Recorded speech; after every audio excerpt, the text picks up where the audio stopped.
prophet of prophets and God's final spokesman.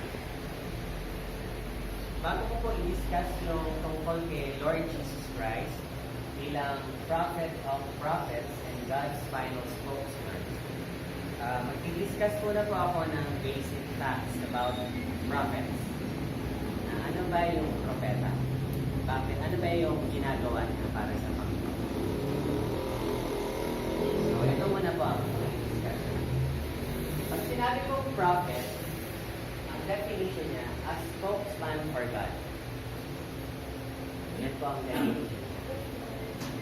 Pwede rin siyang tawagin na seer. S-E-E-R. The terms prophet and seer are interchangeably used sa Bible. Makikita niyo po yan sa 1 Samuel chapter 9, verse 9. Tapos, may mga Bible scholars na ang tingin nila,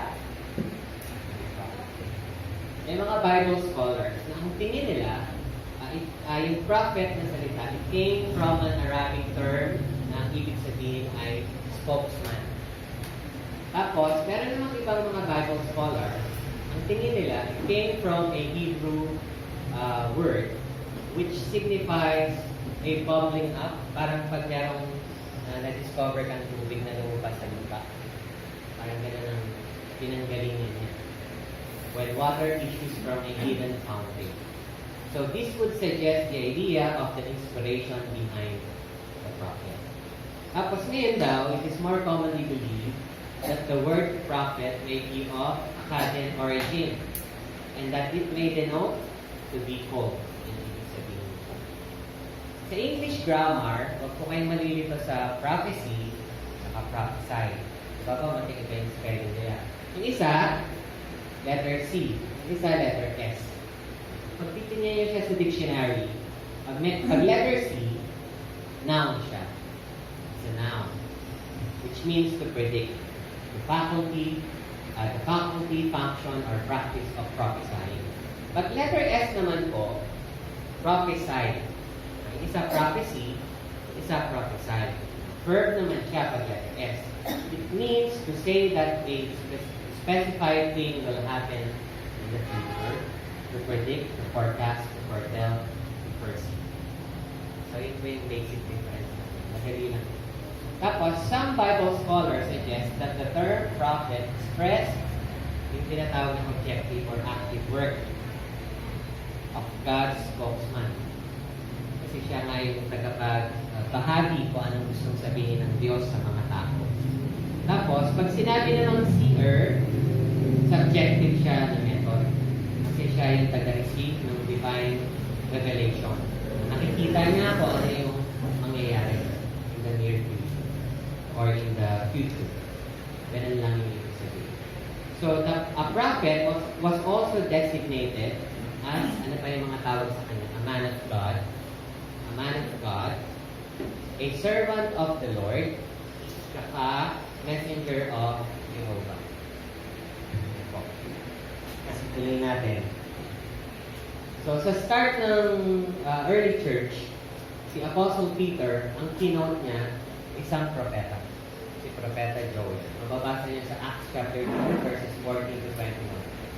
Tapos, napakahalaga po ng ginampan ng role ng mga prophets in the early church. Kasi yung perfect will of God took several years to record. Diba po, yung Bible, i-record pa lang. Salitahan ko, pinacomplete.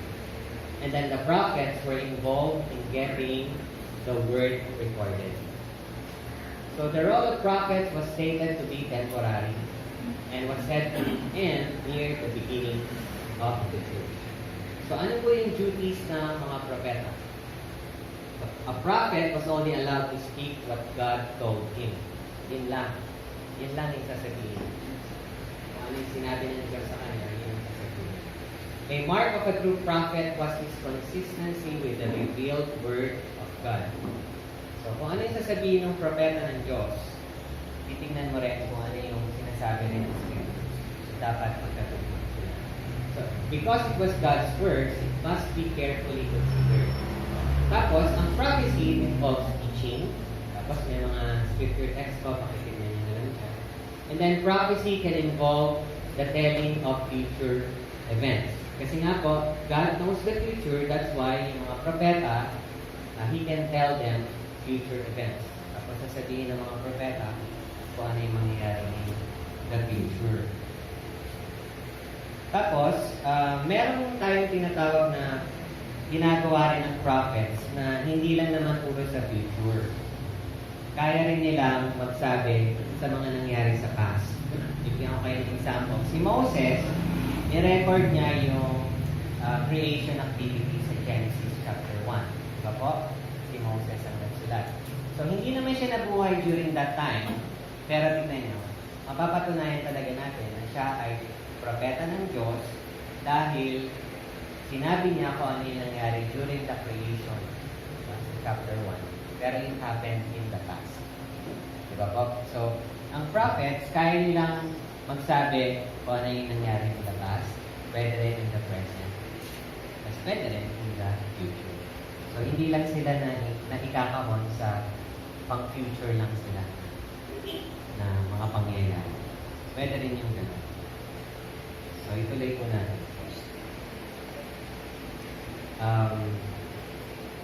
The ability to accurately state the future is a mark of God. It is used to test a prophet. Diba po? Pag tama yung mga sinabi ng propeta ng Diyos, as nangyari na siya, tunay siyang propeta ng Diyos. Diba? Parang sila propeta Isaiah, no? Nag-prophesy sila about the coming of Christ. Diba? Tapos, hindi naman nila nakita na nangyari yun. Kasi, namatay na sila, and then, took place many years later. So, diba? Totoo siyang propeta ng Diyos. So, na-predict niya. Tapos, sabi dito, not all prophecy is fulfilled in the prophet's lifetime. Katulad nung pinagay ko sa inyo ng halimbawa kay Isaiah and the other prophets who predicted or who prophesied about the coming of Christ. And then, true prophecy is not vaguely worded statements which any of a multitude of events would match. Yung mga statements kasi ng mga prophets, very, confident na sinasabi nila. Kasi specific, di ba? Hindi siya yung parang magsasabi sila ng maybe, perhaps, hindi sila nagsasabi ng gano'n. Ang tawag doon is perfect of confidence. Meron silang gano'n. Exact fulfillment of what they said. Ganyan po ang genuine predictive prophecy. Parang sinabi ni Isaiah sa chapter 9 verse 6, for unto us a child is born. Confident siya. Yung sinabi niya yun. At nangyari nga in the future na dumating ang ating Panginoong Jesucristo. So, hindi iyon katulad ng ibang tao na mayroong speculative prediction or educated guess na sinasabi nga nila na halimbawa, masama yung panahon ngayon, nasasabihin niya, bukas, uulan ulit or may pag. Diba? Very yan siya obvious. So, hindi ganun ang sinasabi ng Bible tungkol sa isang propeta. Tapos, sabi din dito, if a self-proclaimed prophet is not 100% accurate, he is no prophet at all.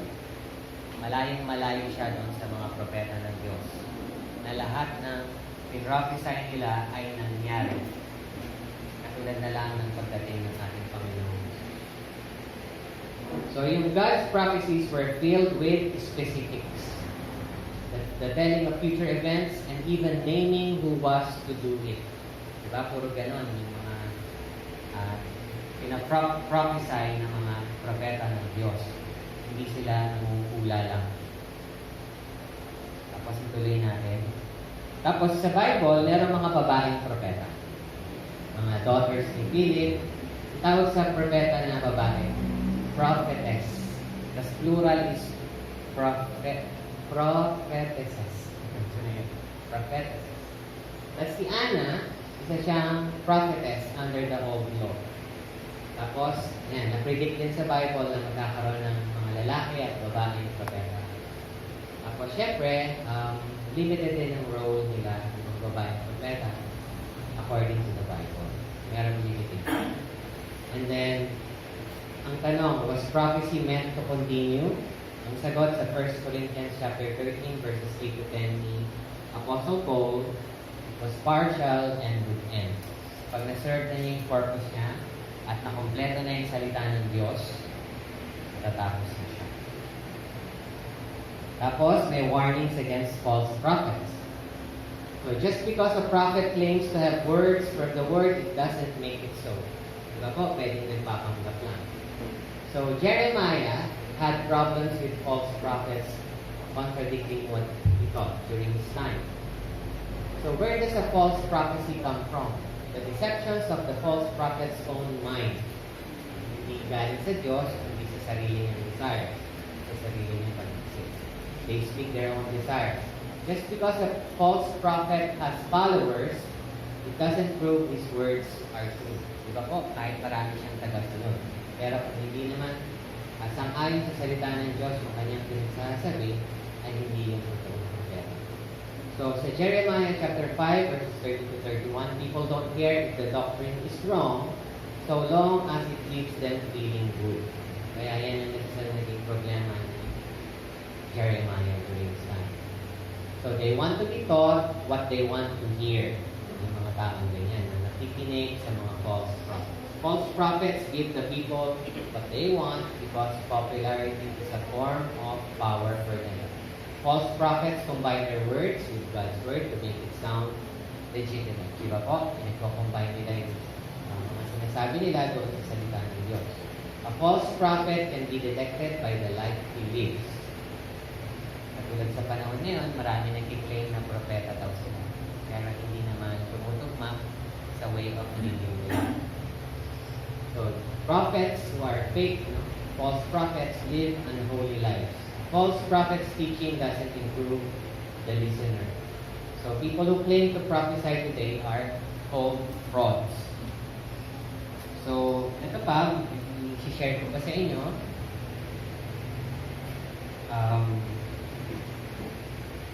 Ayan. Yung mga false prophets, usually, they predict the Lord's return. Diba po, ang dami na pong pumalpak. Sasabihin nila, darating ang Panginoon sa ganitong date, sa ganitong oras. Diba? Ang dami-dami na pong pumalpak dyan. Pero very clear sa scriptures that ang sinasabi, sabi ni Lord Jesus sa Matthew 24:44, the Son of Man is coming at an hour when you do not expect Him. And in Mark 13:32, but about that day or hour no one knows, not even the angels in heaven, nor the Son, but only the Father. So, di ba? So, kinokontradict nila yung salita ng Diyos, kaya nagiging obvious na sila ay mga false prophets. Alam niyo po ba mga kapatid, Bible fact po ito, of the more than 800 prophecies. Ganun po kadaming propesya sa Old Testament. More than 800. At least 300 doon, mga kapatid, center on the coming of our Lord Jesus Christ. Ganun po kadami ang naging propesya sa pagdating ng ating Panginoong Jesus para iligtas tayo sa ating mga kasalanan. At yun nga po ay lahat yun nagkatotoo. Dahil dumating siya, di ba po, at namatay siya sa krus para iligtas tayo sa ating mga kasalanan. Tapos ano pa po? Meron tinatawag na pictorial prophecy. It is a type of prophecy, mga kapatid, na halimbawa, si Jonah, di ba? Si Jonah, if you remember his story, nandun siya sa belly ng great fish for 3 days. So, anong ibig sabihin nun? So, it is a pictorial prophecy about our Lord Jesus Christ entombment. Di ba? 3 days din siya. No? Died. 3 days. Naka-entomb siya. And then after that, is resurrection. It's an example yan ng pictorial prophecy. Tapos, ang language ng prophecies, mga kapatid, it can either be literal or figurative. Kaya kailangan talagang pag-aralan mabuti ng mga bagay na ito. So, yan po, mga kapatid. Tapos, ayan po, nakakuha ko ng picture. Para din yan po ang description ng false prophet sa Bible. Nakasuot sila kunyari ng sheepskin, pero inside, wolves sila. Ganun ang mga false prophets. Katulad ng sinasabi ng ating Panginoong Jesus sa Matthew chapter 7, verse 15, beware of false prophets. Diba po? Which come to you in sheep's clothing, but inwardly they are ravenous wolves. Kaya mag-iingat. Kaya kailangan mag-aral mabuti talaga sa salita ng Diyos para malaman natin kung tunay o false yung mga nagtuturo sa atin. So, ituloy na natin ang ating message. Doon na tayo. Punta na tayo sa Jesus Christ, the prophet of prophets, and God's final spokesman. Kung titignan niyo po mga kapatid sa Book of Deuteronomy, sa Old Testament, it contains many warnings and admonitions for the people of God as they are about to enter the land of Canaan. So yung chapter 18 po ng Deuteronomy, tignan niyo po yung chapter 18, dala niyo po yung mga Bibles. It contains the passage regarding the origin of the prophetic institution. Sa Deuteronomy chapter 18, verses 9 to 22. Pakibasa niyo. Diyan makikita niyo po that God was going to raise up a body of men and put His word in their mouth. Sila yung gagawing propeta ng ating Panginoong Diyos. Ang inappoint po ni God na teachers of the law ay yung mga Levites. Pero, doon sa promised land kasi, doon sa pupuntahan nila, sa Canaan, magkakaroon ng mga new circumstances which would require further revelation from God. Yung Kanaan or Canaan ay isang lugar na puno ng mga superstitions. Ganun, mga kapatid. Superstition. The people there claimed detailed knowledge of the future, pero ang sources naman nila ay mga Diyos-Diyosan na kinasusuklaman ng Diyos. Marami silang practices na kasuklam-suklam sa Diyos dahil hindi galing sa Diyos yung pinagagawa. Yan po ang dahilan kaya pinangako ng Diyos na He will raise up prophets para ipaalam nila sa mga tao ang kalooban ng Diyos. So dito po sa message, mapapag-aralan at malalaman po natin ang mga superstitions ng mga Canaanites noong panahon ni Moses. Sa Deuteronomy 18 verses 10 to 12, makikita niya. And then later on, we will learn how Christ was the prophet God would raise up. Ang history po na mababasa natin sa Old Testament ay mahalaga po yan na mapag-aralan natin. Gaya nga po ng sinabi ni Apostle Paul sa 1 Corinthians chapter 10 verse 11, sabi niya, these things happened to them as examples and were written down as warnings for us, on whom the culmination of the ages has come. Tapos sinabi rin po ni Paul sa Romans 15 verse 4, for everything that was written in the past was written to teach us, para daw turuan tayo. So that through the endurance taught in the scriptures and the encouragement they provide, we might have hope. So makikita rin po kasi natin yung connection ng past. Kaya si Lord Jesus ay naging prophet of prophets and God's final spokesman. So the first, ano yun po natin? Ito na po yung superstitions of the Canaanites. Simulan natin dyan. The first superstition of the Canaanites na sinulat po ni Moses, ang tawag po dyan ay febration. F-E-B-R-A-T-I-O-N. Febration. Ano yung febration na yun? Sa Deuteronomy 18, verse 10, tignan niyo po, Deuteronomy 18, verse 10, yung febration na yan is the practice of one making his son or his daughter pass through the fire. Ang sinasakripisyo nila yung mga young children nila doon sa kanilang Diyos-Diyosan para makakuha sila ng oracle or anything patungkol sa kanilang future. Ang purpose ng preparation nga, sabi nga, was to obtain oracle or to prevent mga national disasters. So kung may kailangan sila sa Diyos-Diyosan nila, yan ang ginagawa nila. Yung practice na preparation was common among the worshippers of Molech or Moloch, isang Diyos-Diyosan, na national god of the Ammonites.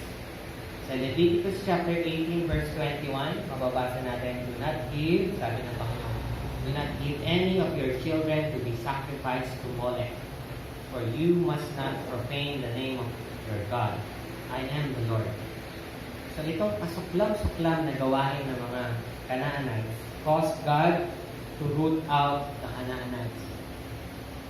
Sobrang galit ng Diyos sa kasalanan nila ay eventually matatanggal itong mga tao ito sa kanilang lupain.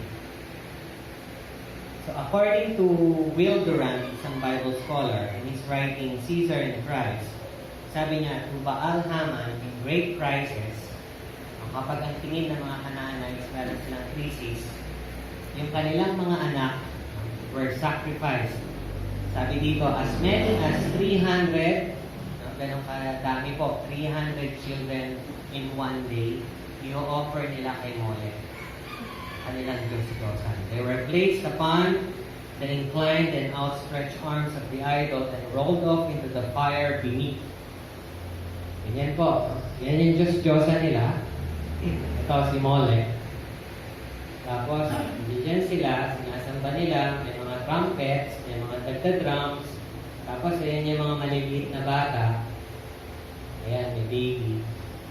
Ibigay nila doon kay Molech, tapos susunugin ang buhay. Tapos, yung mga bata, syempre umiiyak yan, habang namamatay, tapos nire-require nila yung mga nanay na panoorin din. Kung hindi nila papanoorin yun, hindi nila gagawin yun, ay mawawalang visa daw yung sacrifice nila kay Molech. So, pinasusuklaman ng Diyos yung gawain nila. So, kawawa naman yung mga bata. Ganun ang ginagawa nila. So, para matakpan daw yung pag-iyak ng mga bata habang namamatay sa apoy, nag-iingay sila ng trompeta at mga drum habang ginagawa nila. So, as many as 300 in a day ang ginagawa nilang sacrifice kay Molech. Ayan po. Yung mga archaeologists today, to prove to you na totoo yung gawain nila, no? Nakakita sila ng grave kung saan nakalibing about 20,000 children. Ito po, near Jerusalem nakita. O yan yung mga inaalay kay Molech. So, yan po yung isang kinasutuklamang superstition or practice ng mga Canaanites. Galit na galit ng Diyos. So, next, mga kapatid, si Moses, dinescribe niya yung various methods of divination din, including one who practices witchcraft. Witchcraft. Diba? Familiar po kayo doon? Saka yung soothsayer na nag-i-interpret daw ng mga omens. God hated these sins. So God wanted His people to know these practices were powerless against His people. Kasi nga, yung iba, natatakot daw na baka ganun ang gawin ng mga Canaanites against them. So sinasabi ng Diyos, huwag kayong matatakot sa kanila, they are powerless against me. Sabi niya. Sabi sa Numbers chapter 23 verse 22, for there is no sorcery against Jacob, nor is there any divination against Israel. As long as kasama niyo ako, sabi ng Diyos, walang kwenta yan. So, Moses also mentioned two other classes of divination doon sa Canaan. Sorcerer, no? Na nagbibigay daw ng mga magic spell, familiar dito, sorcerer. Tsaka, yung tinatawag na medium or spiritista. Yung kumakausap daw ng mga patay. So, galit na galit ang Diyos sa mga kasalanan na yan. Puro kasinungaling na. So, meron din silang tinatawag ng mga ghost. At ang tawag ng mga Canaanites ay O. O being spelling, pero it's pronounced as O. No? Meron taong tatawag daw sa O. Tapos, pupuntahan daw siya ng O. Pero ang gagawin naman niya, magbe-ventriloquist. Iipanin lang niya yung boses. Tapos sasabihin daw niya yun. I-describe niya doon sa mga tao kung ano yung nakita niya. So, yung mga tao naman, nagpapaniwala sa kanya. So, ganun po yung ginagawa ng mga tao ito.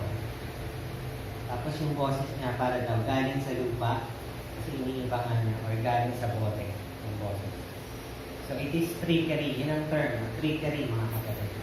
Tapos yung sinasabi naman na familiar spirit, tinatawag ng mga Canaanites, tapos kinokontrol daw sila nito para sasabihin nila kung ano yung sinasabi ng familiar spirit. Pero trickery pa rin yung mga kapatid, kasi mali.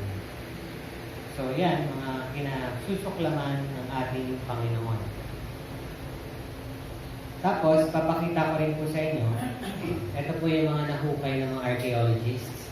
Yan yung mga ginagamit ng mga Canaanites sa mga rituals nila, mga Diyos-Diyosa nila. Ganyan.